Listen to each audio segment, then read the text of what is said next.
Hello everyone, welcome back to the Equinix Tech Talk series. Today we will present our session, Designing Cloud Connectivity for High Availability and Resiliency with AWS. My name is Wendy Lenting and I will be your host for today. And as always, Equinix appreciates that you take 20 minutes out of your busy schedule to spend with us. Thank you for that. Well, before we move on to the main part of our presentation, I would like to address a few housekeeping items. We would like to have this webinar as interactive as possible.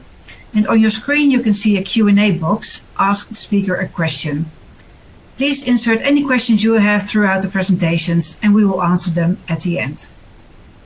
And you will also find a resources panel where you can download related content. And finally, at the end of the Tech Talk, a short survey will pop up. Thank you for answering this. I think it's time to introduce our speakers. I'm pleased to introduce to you Daniel Pavani. He's Senior Partner Solutions Architect at AWS. And Jean McComb, he's Principal Solutions Architect, Amazon Platform Alliances Team at Equinix. They will take you through our session. Over to you, Jean. Well, thank you, Wendy, for the introduction. And thank you, everyone, for attending today's presentation. My name is Jean McCollum. I'm the Principal Solution Architect here at Equinix. And today we'll be discussing how to build high availability and resiliency with AWS Direct Connect to AWS Cloud. Before I get started, I wanted to do a brief overview of Platform Equinix. So Equinix, as you know, or may not know, we are one of the largest data center providers globally, and we have 240 data centers spread throughout 3 different regions, Americas, EMEA, and Asia Pacific. And today, we also have 47 AWS Direct Connect on-ramps strategically located in very key markets around the globe. And also, I wanted to point out that we have a very strong relationship today, partnership with Amazon. With the 47 AWS Direct Connect on-ramps, we're actually Amazon's largest Direct Connect partner. And a little bit of history, we actually started the very first AWS Direct Connect location on-ramp in Ashburn, Virginia, which is just outside of our Washington, D.C. market. In getting into the different types of AWS Direct Connect, I wanted to touch on the 2 different types that we deliver today with AWS. The first one is dedicated AWS Direct Connect, and that Direct Connect is using what is called a piece of single mode fiber, or what we call in the industry a cross connect, and it goes from the customer's co-location infrastructure sitting inside of the red box here, you'll notice on the upper left, and going to the AWS Direct Connect service location. And with this cross connect, customers can order the service through the AWS console, and then Equinix will deliver the finished service over the cross connect. And you can order these services in 1G, 10G, and 100G bandwidth options. The second way that Equinix helps to deliver AWS Direct Connect to our customers, and one of the key ways, and we haven't touched on this much yet, is Equinix Fabric. The map previous to this had a bunch of thin lines going from each market. That is actually our global network called Equinix Fabric. And what Equinix Fabric allows us to do is to deliver what are called hosted AWS Direct Connect services. And we can do this and help customers with this by allowing them to go into our console and quickly click on the market they want to select for AWS Direct Connect and turn up services within minutes at bandwidth options that are anywhere from 50 megs all the way up to 10G. So it provides customers with a lot of flexibility on how and when they can connect to AWS using AWS Direct Connect services.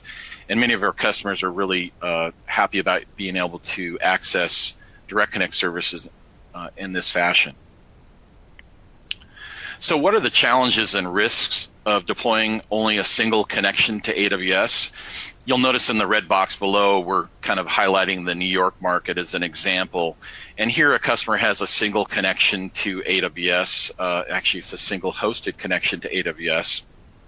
And so what happens, if you have an issue with that connection, it's having problems, or you actually have a major issue where a piece of equipment went down that is connecting that piece or connecting that direct connect, or you have a complete failure in the fiber itself going from your customer equipment to AWS. So what you're going to see is you're going to see a increase in risk of network failure and downtime, obviously, because of that. And then also your network reliability is going to go down. You're going to see a loss of productivity. Even worse, you might even see data corruption. And we see this where customers are trying to pass data across the wire and it goes down. Well, that data on the other end or at the end that you're trying to load the data could be corrupted. And so that could be a major issue in trying to fix that. And then even worse is that you could have lost revenue or even damage to your business reputation if your connection went down, especially if this is supporting a critical workload that you're trying to help customers with. One of the questions that we receive quite often is, can you use internet service as a backup to AWS Direct Connect? And of course, the answer is yes. You can definitely use internet VPN service as a backup to your AWS Direct Connect service. And there's, examples of customers using this where they're deploying it over internet service. And some of the pros to that is that it's less expensive, obviously, to use internet because most of us already have an internet connection that's ready and simple to deploy as well. Since, again, it's already ready, available to use, you just connect it to AWS in that fashion. But one of the things that I like to caution customers on, or several things I like to caution customers on when it comes to internet service, is that internet service is inherently a shared service. And so many of our customers experience packet loss, variations in service depending on time of day, and slower throughput, especially when they're trying to push a lot of data down the internet connection. In some cases, it's not able to handle it as well. Another concern to keep in mind is that the maximum VPN tunnel limit per connection to AWS currently is 1.25 gigabytes. Now, that may be enough for your business, and you may be able to operate just fine on that amount of bandwidth.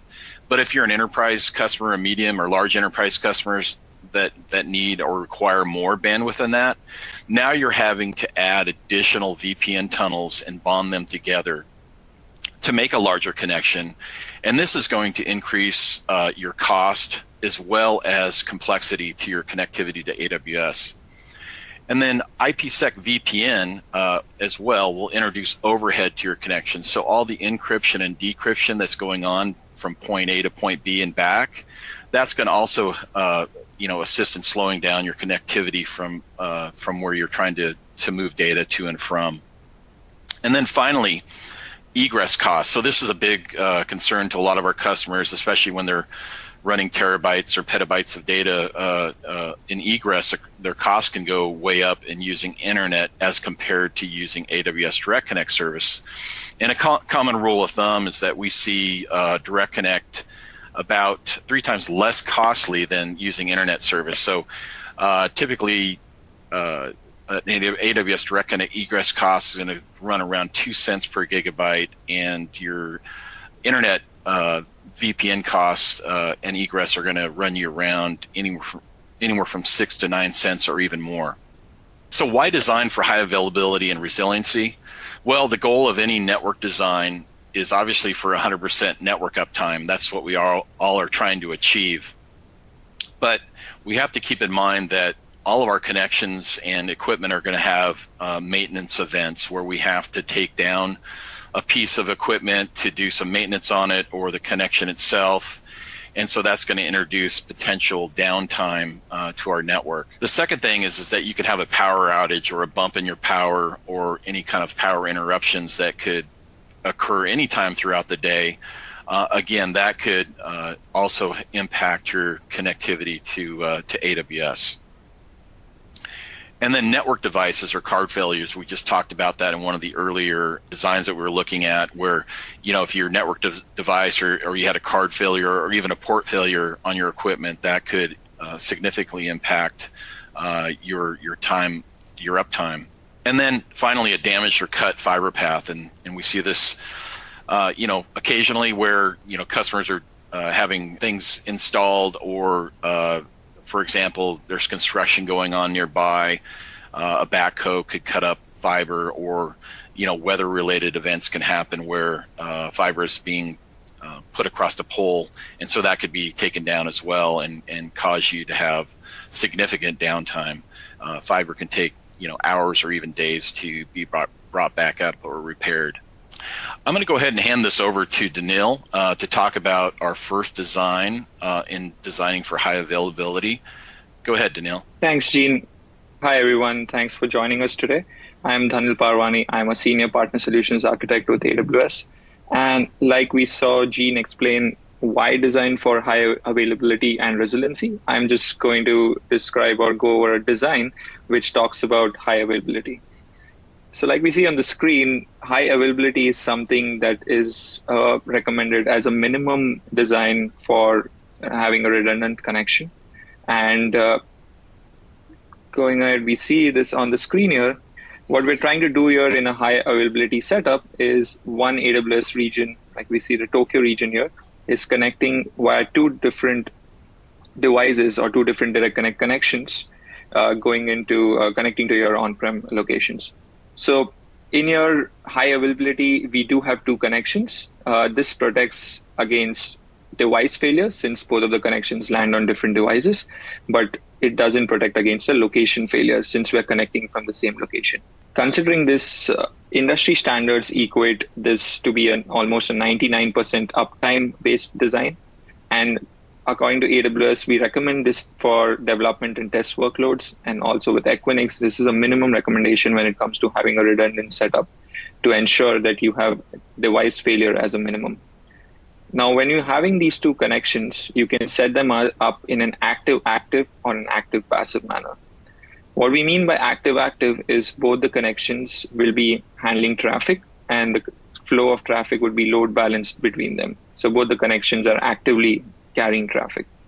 Active-passive would be a setup where one connection is carrying the traffic and the passive connection or the secondary connection is on standby, and it will be used to carry the traffic only if the primary or first active connection goes down. So these are the two methods in which you can set these up. And what we mean by the second connection coming up is like you see on the screen now, the first connection goes down due to a device failure or some of the failure reasons listed by Gene earlier. The second connection comes up and it handles the traffic. Now, what are some of the pros and cons with this setup and some gotchas? So with active-active, ensure that the total capacity of the two connections, your traffic doesn't exceed that. Because both the connections are being utilized, there is a case where it could be an oversubscription of the total bandwidth or total pipe that you have. And with active-passive, ensure that you've tested the passive connection so that it's ready to take the traffic if and when the active connection goes down. With that, I'll hand it back to Gene, who will be going over designing for high resiliency and maximum resiliency. Yeah, thanks, Danil. And so when we're designing for high resiliency, we want to take into consideration in how we build out our direct connect locations. And so in this diagram, you'll notice that we have two locations. We have Sydney, Australia, and Melbourne, Australia. And what we've done here is we've built a primary connection out of Sydney because that's our primary connection and how we want to connect to the Sydney region. But then we built a secondary connection out of Melbourne that also connects back to the Sydney region. And so in this scenario, we're designing for, again, high resiliency for critical workloads. But this also will protect us against any type of connection failure as well as a location failure. So for example, if we lost Sydney, Australia altogether, the whole entire location, let's say it was a massive, critical event or some kind of, weather-related event that happened to take down the entire data center, very, very small chance of that happening, but it could happen. And if it did, you would lose not only the site, but the connection. But in this case, what would happen here is the connection would swing over to the secondary connection in Melbourne, and that would take over the workloads that you're trying to run. And so this has, with this kind of design, this location redundancy design, with a primary and a secondary connection, you achieve a 99.9% uptime in designing it in this way. And then finally, how do you design for maximum resiliency to AWS? And this is very similar to the diagram that we just went over, except in this scenario, we're actually using the two locations and we're doubling up the AWS Direct Connects. So we have a primary and a secondary in both markets. In this case, we're looking at London, United Kingdom, and Manchester. So again, this is a design for critical workloads to AWS, and just really making sure that your uptime is as high or as close to 100% as possible. In this design, you can achieve a 99.99% uptime. But again, if you were to lose a site location, in this example, we're choosing Manchester, and we lost both connections, then we would actually have the London site takeover and would be running the workloads just fine. I could even lose a third connection up here in London, for example, and still have connectivity at AWS, although I might be limping along a little bit and not have the best robust connectivity, but I'd still have at least some type of connectivity to AWS. So designing in this fashion really achieves the highest redundancy and resiliency that you can achieve to AWS. I'm going to go ahead and pass it over to Daniil to talk a little bit about multiple regions and resiliency. So now that we've seen designs for high availability, high resiliency, maximum resiliency, what we're going to do here is we're going to extend it or look into how to extend it across multiple regions. So on the screen, we see a few constructs, which is the Direct Connect gateway and a transit virtual interface and a transit gateway. What we're trying to do here, starting from the diagram on the left of the screen, starting from the corporate data center, we're connecting to two different data centers coming in from your local locations and using two different devices. So it's fairly similar in terms of a setup to what we saw for max resiliency. We have two direct connect connections using two different routers, landing on two different locations, and we have two regions here as well. So what we have here is region A and region D, which facilitate the connections coming into AWS. How do we use these connections, these four connections, to connect across multiple AWS regions? To do this, we leverage something called as the AWS Direct Connect gateway. Now, the AWS Direct Connect gateway is a global construct, and it terminates the Direct Connect connections that come in from your on-premises or local data centers. It terminates the connections and it extends the connectivity towards the transit gateway. And the transit gateway is the construct that will connect different VPCs across regions to each other. So consider these VPCs as spokes. Spoke in terms of they use the Direct Connect gateway as a hub to connect across regions. We have multiple Direct Connect connections here. What we do there is we create a transit virtual interface. This is the connectivity piece or the virtual piece over the physical Direct Connect, which connects to the Direct Connect gateway and the transit gateway. So coming in from the Direct Connect connection itself, the physical connection, there would be a transit virtual interface on top of it to facilitate the connectivity to the VPCs. It'll make use of the DX gateway, which is a global construct. So one DX gateway can work across multiple regions, and then it'll connect or associate itself to a transit gateway. A transit gateway is a regional element, and it connects. You'll need one transit gateway per region, like we see here, region A, B, C, D. All of them have different transit gateways. Within these regions, there are multiple VPCs, and the transit gateway there acts as a central component that connects these VPCs together, and also then connects with other transit gateways to ensure that VPCs in region A can connect to VPCs in region B, and so on. Now, with the transit gateway connecting to other transit gateways, we call this as transit gateway peering. So transit gateway provides inter-region peering, and the red dotted lines on the left, we can leverage those to ensure that connecting from your location, from your data center, using different Direct Connect connections, using different routers, connecting to the DX gateway, coming into a transit gateway. The transit gateway can further extend this connection across regions by leveraging its inter-region peering. This way, we have multiple connections on multiple routers coming into multiple regions, coming in from multiple data centers. And there's a full mesh of these connections that connects to 4 regions in this case, but you can extend it across many more regions. So this is an example which allows us to design for resiliency and at the same time ensure that we can connect to multiple regions within AWS. Let's say location A for DX goes down in region A, you still have connectivity to region C, D, or any of the other regions using either one of the other 3 DX connections coming in from data center 1 or data center 2. This allows us to achieve resiliency and also extension of this connectivity across multiple regions. With that, let's go to the next slide.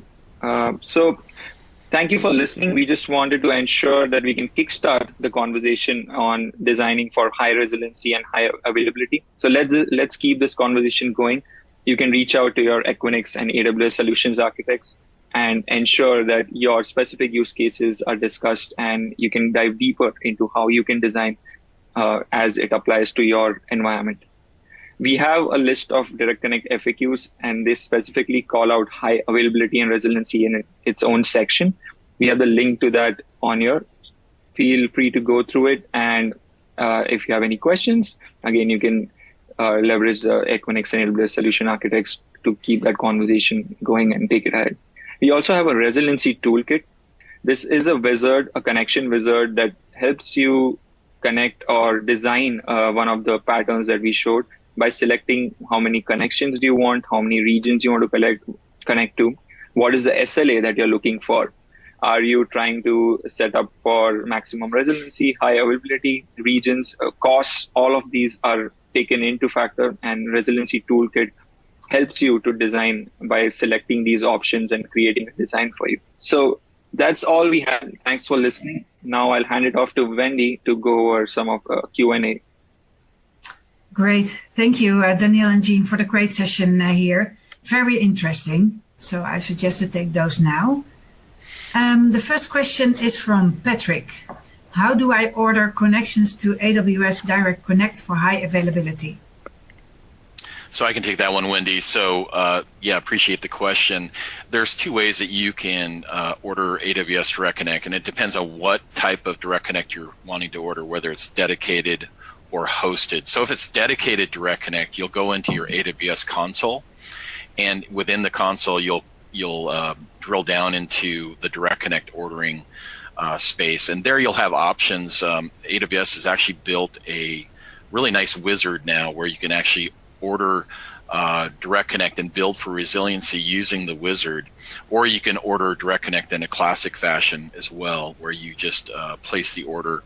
That order will be processed through the AWS console, and an LOA CFA will then be produced, and you'll send that to Equinix, and we'll help you build for the Direct Connect order for the cross connect. The second way is hosted Direct Connect, and that would be ordered through Equinix and our Equinix Fabric portal. Again, there is just a simple few clicks that you would make to order the Direct Connect service, and then you would just have that process through there, and it's about a 5-minute process if you do it through the Equinix Fabric portal. Okay, clear. Thank you, Jean. Another question came in. I think it's a question for Daniel. Does AWS Direct Connect offer a service level agreement, SLA? Yeah, AWS does offer an SLA or a service level agreement for Direct Connect. This is usually, there are 3 different types of SLA commitments. So there's multi-site redundant SLA, there's multi-site non-redundant SLA, and there's a single connection SLA. The differences between these 3 are mostly to do with how you're setting up your architecture or design. Like we saw, high availability, redundancy. If you have a multi-site redundant SLA, that would give you more uptime percentage, and that way it would be closer to 99.99 as we saw in some of the in the discussion that we had previously. So yes, we do have SLAs, and they vary based on how you're set up. So that again brings the point of ensuring to set up for high availability and resiliency, as that would give you a better or the highest uptime percentage, and that way the SLA also is higher there. Okay, great. Thank you, Daniel. Another question came in. It's from Nazar. Does having a link aggregation group make my connection more resilient? Yeah, I'll take that one as well. So this is a question that we see quite often, as link aggregation group or lag does allow you to have multiple connections within a same pipe, as in virtually multiple connections. So what some confusion would arise here is that if you had more than one link in a lag, and it let's say you have two links and it goes down, you still have the other link going up and taking the traffic. But at the same time, this can protect you against link failure, but it doesn't protect you against a device failure like we saw, because both the lag connections would be terminating on the same device. So link aggregation group, short answer, no, it doesn't make your connection more resilient. It does provide you with link level failure protection. However, you still need to design to ensure that your connections are landing on different locations and different devices within those locations to get the complete protection against device or location failures and ensure your uptime percentage is the maximum. Okay, great. Thanks, Daniel. Let's take one final question. Can I set up an AWS Direct Connect remotely using Equinix Fabric? Yeah, that's a great question, and I know we didn't get a real good chance to do any kind of a deep dive on Equinix Fabric, but Equinix Fabric's our global network that Equinix has, and it connects all of our data centers together. So you can use Equinix Fabric to connect to a remote data center from where you're at, and if that data center has a direct connect on-ramp, you can definitely order a remote port on Equinix Fabric and connect to AWS Direct Connect remotely from the market you're trying to begin from. And so that can be achieved through the Equinix Fabric portal as well, the same place that you would order the hosted Direct Connect. So that's definitely something that we can help you with, and more than happy to have a further conversation with you about that. Great. Thank you, Gene. Well, we already passed the 20 minutes of this session, so I have to close it now. In case your question is not answered yet, we will answer it offline. We will reach out to you. So thank you again for spending your time with us today. I hope you found this session insightful. Tomorrow you will receive an email with a link to the recording. Would you like to watch it again? Or you can also share it with your colleagues. Once again, thank you for attending and enjoy your day.